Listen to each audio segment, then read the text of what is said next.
Cristo é meu Rei. Irmãos e irmãs que nos acompanham pelas mídias sociais, louvado seja nosso Senhor Jesus Cristo. Para sempre seja louvado. Como já vemos mencionando nesta semana, esses dias da oitava da Páscoa, que é como sendo um dia só, um dia único de domingo, passado até o domingo próximo, depois de amanhã, a liturgia desta semana apresenta-nos a força do Cristo ressuscitado.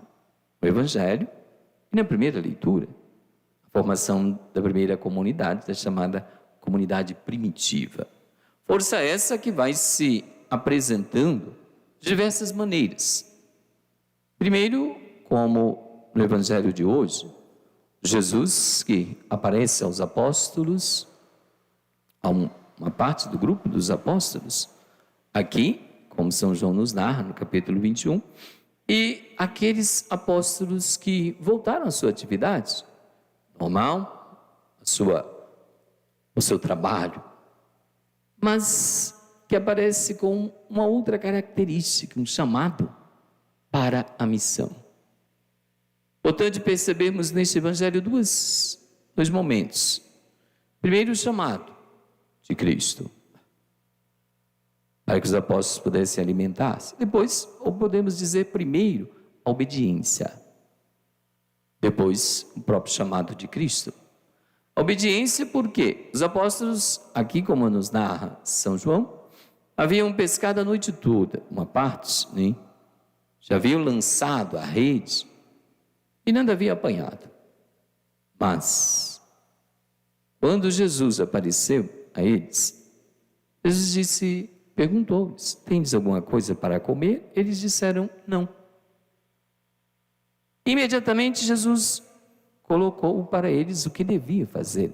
Ou melhor, determinou para eles o que devia fazer. Lançai a rede à direita e achareis peixes. Aqui nós vemos um momento, se pela desobediência dos nossos primeiros pais, simbolizados na Bíblia, no primeiro livro, o livro do Gênesis, por Adão e Eva, pela desobediência desses primeiros pais, que quando Deus determinou, podeis comer do fruto de toda a árvore do jardim, menos da árvore que está no centro do jardim, quando dela comedes, morrerás, pela desobediência deles, nós obtivemos o pecado, herdamos o pecado. Pela obediência de Cristo, nós herdamos a graça, o perdão, a misericórdia de Deus. E é claro, pela obediência de Cristo e pela participação na obediência de Cristo. Aqui os apóstolos fazem essa participação, mesmo com toda a sua perícia, já tendo pescado e não apanhado nada, a noite toda, ao amanhecer alguém lhes aparece e manda que eles lancem a rede à direita. Podemos dizer a atitude deles foi por obediência. Lançaram as redes e apanharam tamanha quantidade de peixe que as redes começaram a se romper. Aqui primeiro a obediência. Por isso essa obediência importante que Jesus tanto sinalizou no Evangelho. Ele nos disse: eu não vim fazer a minha vontade, mas a vontade daquele que me enviou. Pois bem, ser cristão é também estar atento à realização. Vejam como nós rezamos na oração do Pai Nosso.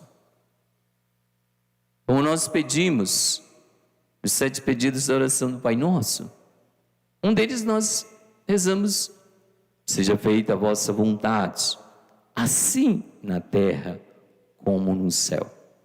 O céu nós sabemos que ela é feita pelos anjos, pelos santos, embora ainda não em corpo glorioso, exceção de Maria Santíssima, mas por aqueles que trilharam o caminho de salvação estão na glória do Pai. Fazem a vontade do Pai.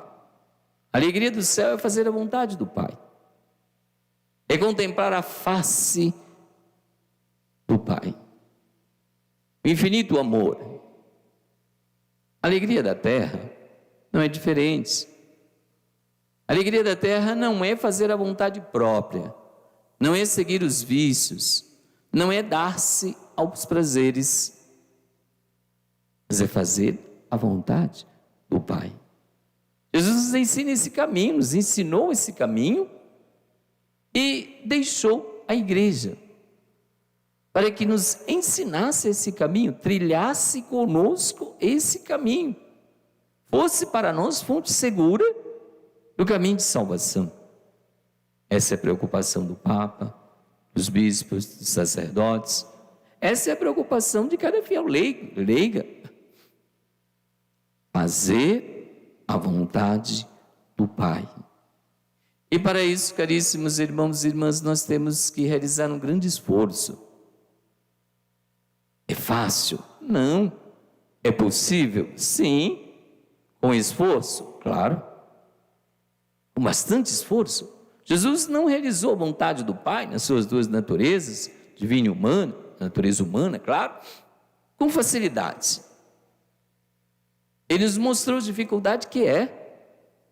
Vejam quando estava ali no momento derradeiro da crucifixão, da morte. Jesus mostrou essa dificuldade na natureza humana sem esmorecer. Mas mostrou essa dificuldade. Quando ele diz: Pai, se possível, afaste de mim este cálice. Mas contudo, não seja feita a minha vontade, mas a que tu queres. Às vezes não é fácil. No momento de intensa turbulência, fácil fazer? Não. Exemplo simples, né? Lá, exemplo do avião, que agora está tudo no chão, né? Todos parados, estão todos, praticamente quase todos parados, só alguns voos, mínimo. Imagine um piloto, na hora da turbulência, ele tem que ter uma ação. O que ele vai fazer? Esperar para ver o que vai acontecer? Que tipo de ação? Ele tem que agir rápido. Um motorista que está num coletivo ou num carro de passeio, no momento que atravessa algo na sua frente, um animal, um outro carro, uma pessoa, em fração de segundos tem que tomar uma decisão. Frear, desviar, vai dar tempo, não vai tombar, como é que vai ser? Não é fácil, às vezes, tomar uma decisão. E às vezes muitas vidas estão ali num coletivo. Você não pode tomar uma decisão sozinho, tem que tomar uma decisão em nome de todos, porque você tem a responsabilidade para com todos. Não é fácil, mas quando nós estamos, no sentido comparativo, conectados a Deus, quando nós estamos em sintonia com Deus, o Espírito Santo, Ele nos ilumina e nos dá sabedoria para tomarmos a decisão certa, a que é correta naquele momento. E aqui, Jesus faz-nos entender que é melhor. E é claro, aqui cabe, como já mencionado, a obediência a Deus. Obediência àquilo que Deus quer de cada um de nós. Por isso os apóstolos, quando obedeceram a Cristo, colheram os frutos da sua obediência. Podemos dizer, a nossa vida é assim. Quando nós obedecemos a Deus, colhemos os frutos dessa obediência. Quando nós desobedecemos a Deus, nós colhemos os frutos, as consequências dessa desobediência. Maneira simples de fazer uma comparação. Um filho, quando o pai instrui, você não pode fazer isso, você não pode se aproximar do fogão, porque o forno está aquecido, E você não pode colocar a mão aqui. Ele burla e pum, coloca a mão na tampa do forno. Vai sofrer uma consequência terrível. Vai ter a palma da mão queimada. Uma desobediência que lhe custou. Mas se ele obedecesse, colheria o fruto da obediência, da tranquilidade, da paz. E Deus nos faz ver, através da ação do Espírito Santo, o que nós devemos fazer. Assim como fez com os apóstolos hoje. Que obedeceram à determinação, à indicação de nosso Senhor Jesus Cristo. Para que nós possamos colher os frutos da nossa vida pessoal, para que nós possamos colher os frutos na vida familiar, de ver uma família voltada para Deus, pessoas convertidas, para que nós possamos colher os frutos na igreja, que é o lugar de cultivar a obediência a Deus em todo lugar, mas sobretudo na igreja, em todos os lugares, a casa também, para que nós possamos colher os frutos na vida social, a transformação da sociedade, uma sociedade mais humana, mais justa, mais fraterna, mais voltada para a vivência do amor a Deus sobre todas as coisas e ao próximo como a si mesmo. Nós devemos obedecer a Deus. As indicações já estão deixadas, já foram deixadas para nós nas Sagradas Escrituras. E aproveitando esse momento em que estamos vivendo de silêncio, de reclusão, podemos dizer, de distanciamento social, nós podemos de fato meditar sobre a vontade de Deus e sob a ação do Espírito Santo. Vejam, quando assim nós fazemos, nós vamos percebendo o quanto Deus realiza maravilhas através dos seus enviados, como aconteceu hoje, mais uma vez, com São Pedro e João, que estavam sendo seguidos pelas pessoas por causa da cura que haviam realizado do paralítico, do milagre que haviam realizado. E eles aqui ressaltaram bem, São Pedro ressaltou bem, pregando ao povo: não fui eu, uma das palavras é claro, né? Não foi João, foi a ação do Cristo ressuscitado. É o Cristo ressuscitado que dispensa a força. É o Cristo ressuscitado que de fato cura toda enfermidade espiritual e física. Nós hoje temos uma grande dificuldade. Pautamos a nossa análise nos meios midiáticos, podemos dizer, nos meios de comunicação.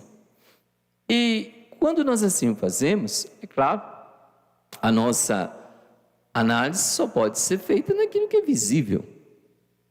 Nós só podemos ver o que é visível, palpável. Então nós temos uma tendência de elogiar a pessoa.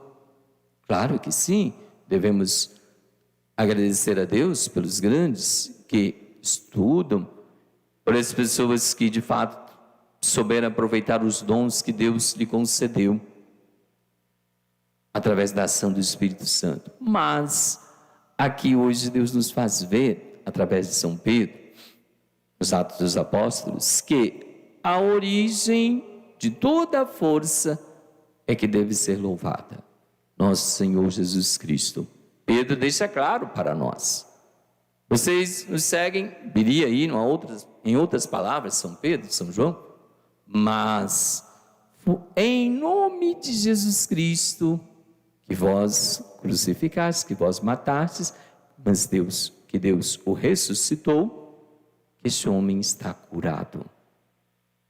Nós hoje louvamos grupos, lógico, claro, não vou aqui falar que são ruins, são ótimas pessoas, imagem e semelhança de Deus, mas muitas vezes nós ficamos apenas ali no imanente, desculpa a palavra, né? Mas na questão ali material, física. Não vamos para o transcendente.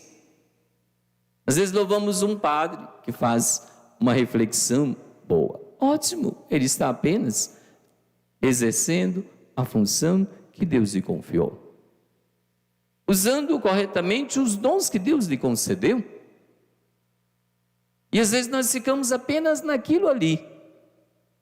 E nós devemos ir além. Quem concedeu? Quem lhe concedeu a sabedoria? Deus.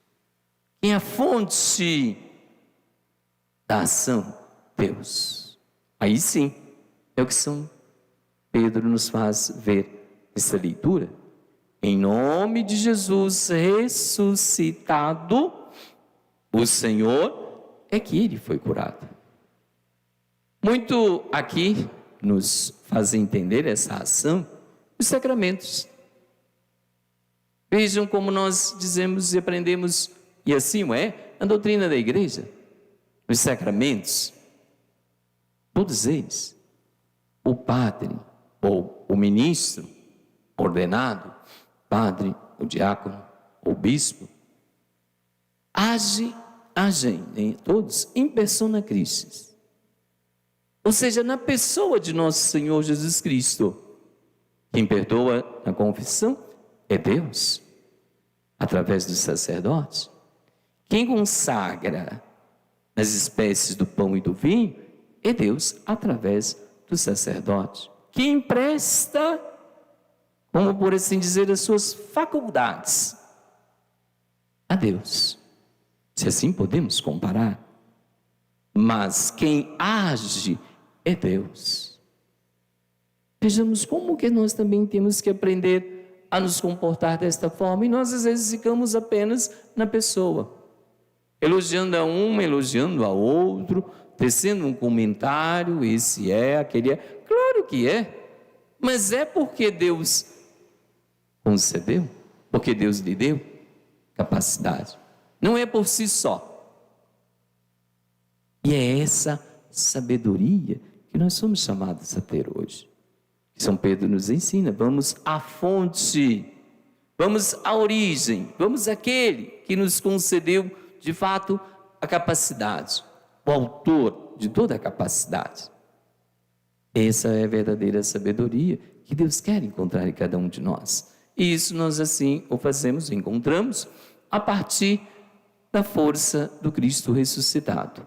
Então, caríssimos irmãos e irmãs, que todos nós, a partir de uma vivência correta da ressurreição de nosso Senhor Jesus Cristo, possamos obedecer a Deus com todo o nosso coração, todo o nosso entendimento, com todo o nosso ser, possamos também, de fato, louvá-lo pelas maravilhas que Ele realiza em todas as pessoas as quais Ele enviou, porque de fato é dele que emana todo o dom para a humanidade.